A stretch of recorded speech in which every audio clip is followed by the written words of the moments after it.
кардани ҳукм баррасӣ шуда нисбати 587 нафар соли мавриди баррасӣ қарор гирифтанд.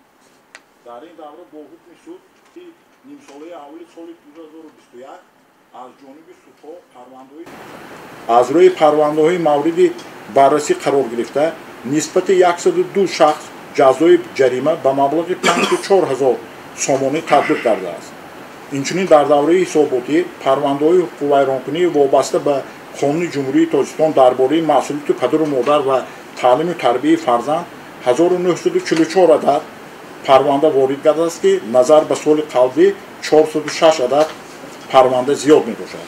аз ин шумора ҳамагӣ 1934 адад баррасӣ гардидааст ки аз он 1820 адад бо баровардани қарор, 14 адад қатъ ва 10 адад парванда боқӣ мондааст. аз рӯи парвандаҳои баррасӣ гардида нисбати 919 нафар шахс огоҳӣ, нисбати 902 нафар ҷарима ба маблағи 161 890 сомонӣ татбиқ гардидааст.